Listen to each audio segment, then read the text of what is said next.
नमस्ते, हमेशा खुश रहो बिटिया। I am JVN doctor Meenakshi, assistant professor in department of Shalakya Tantra, faculty of Ayurvedic science, Jyoti Vidyapeeth women's university. आज का हमारा टॉपिक है gingivitis.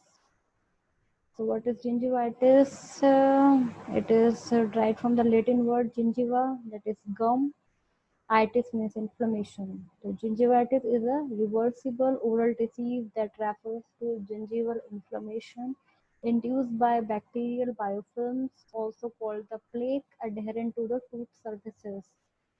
The bacterial plaque accumulates in the spaces between the gums and teeth and in calculus, that is tartar that forms on the teeth.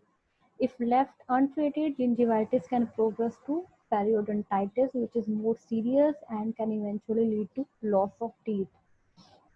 Difference between a healthy tooth and the gum and a diseased tooth and gum is shown in this image. The causes of gingivitis are buildup of bacterial plaque on the teeth, adjacent gingiva and pockets between teeth and gums, releasing toxins that cause an inflammatory response. Buildup of calculus contributes to the chronicity of periodontal disease. If plaque is not removed, it forms a hard mass, commonly called tartar, which traps bacteria that cause gingivitis. Smoking tobacco, faulty dental prosthesis, malocclusion, breathing through the mouth, local trauma, dry mouth, vitamin deficiency, especially vitamin C. Other causes are changes in hormones, which may occur during puberty, menopause, menstrual cycle, and pregnancy. The gingiva may become more sensitive, raising the risk of inflammation. Some diseases, such as cancer, diabetes, and HIV, are linked to a high risk of developing gingivitis. There is a family history. Experts say that people whose parents have or had gingivitis have a high risk of developing it themselves. Then there is a classification of gingivitis, the course-based classification and the distribution-based classification. The classification according to course, the acute gingivitis, recurrent gingivitis. In the acute gingivitis, it is of sudden onset and short duration and can be painful. A less severe form of acute condition is called subacute.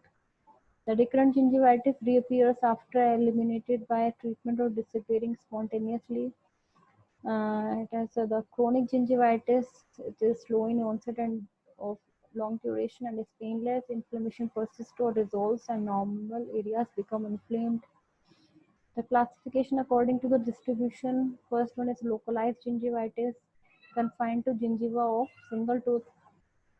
It has subtypes, the localized marginal gingivitis, confined to one or more areas of the marginal gingiva.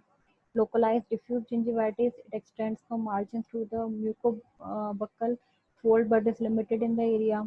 Localized papillary gingivitis, it is confined to one or more interdental spaces in a limited area. Is shown the alveolar mucosa, mucogingival line, attached gingiva, and the marginal gingiva shown in this image.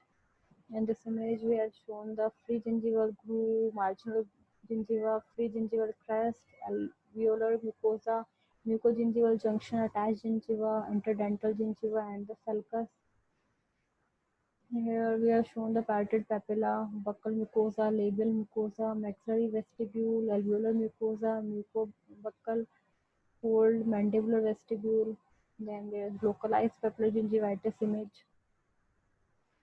Uh, the next is the generalized gingivitis. It involves the entire mouth. It has subtypes generalized marginal gingivitis. It involves gingival margins in relation to all teeth. The interdental papilla are usually affected in generalized marginal gingivitis. Next is the generalized diffuse gingivitis, which involves the entire gingiva. The alveolar mucosa and entire gingiva are affected. It may be caused by systemic conditions. Here is an image of marginal gingivitis. On the left side there is localized and right side there is generalized gingivitis. The signs and symptoms are bright red or purple gums, shiny gums, gums that are painless except when pressure is applied, gums that easily bleed even with gentle brushing and especially when you floss, receding gum line, bad breath, inflammation, soft gums.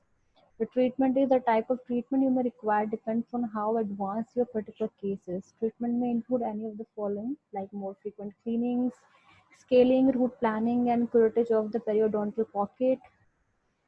Then scaling is removing the calculus deposits from your teeth. Root planning is the smoothing of the root surface so that the gum tissue can reattach to the tooth. The curettage is the removal of the soft tissue lining the periodontal pocket. This helps the gum tissue to heal. Then there's flap surgery, advanced periodontal treatment. It allows us to gain access to the root of the tooth for removal of calculus, plaque, and diseased tissue. Then antibacterial mouth rinses or other aids may also be recommended. Repair of misaligned teeth or replacement of dental and orthodontic appliances may be recommended. Any other related illnesses or conditions should be treated. How does is gingivitis diagnosed? So dentists will diagnose the gingivitis by following methods. By measuring the gums. A dentist or hygienist will use a periodontal probe to measure the depth of the pockets around all of the teeth in the mouth, generally once per calendar year. Healthy gums will have pockets 1 mm to 3 mm deep. Beyond that, the deeper the pockets, the more severe the disease. Next is taking x-rays. Dental Bite-wing X-rays will help show the level of the underlying bone and whether any bone has been lost to periodontal disease. Next is examining sensitive tooth. Teeth that have become sensitive around the gum line may indicate the areas of receding gums. Next is checking the gums. A dentist or hygienist will look for red, swollen, or bleeding gums. Then, what are the possible complications from gingivitis? If the condition is left untreated, gum disease can spread and affect tissue, teeth, and bones, leading to periodontitis. The possible complications from gingivitis may include the abscess in the gingiva, abscess in the jaw bones, infection in the jawbone or gingiva, periodontitis, that is a more serious condition that can cause loss of teeth, recurrent gingivitis, trench mouth, ulceration of the gums caused by bacterial infection. Then prevention, what the patient can do at home: brush your teeth at least twice a day, floss your teeth at least once a day, regularly rinse your mouth with an antiseptic mouthwash, avoid smoking, avoid refined sugars between meals, drink plenty of water. Water increases production of saliva, which has a protective effect on teeth and gums. Ensure adequate intake of vitamin C and eat a balanced diet. Thank you so much. This session is powered by Digital Version 2.0, Jyoti Vidyapeeth Women's University. Hope you are satisfied with my digital session. If you have any query, please mention in the comment box. I will resolve it.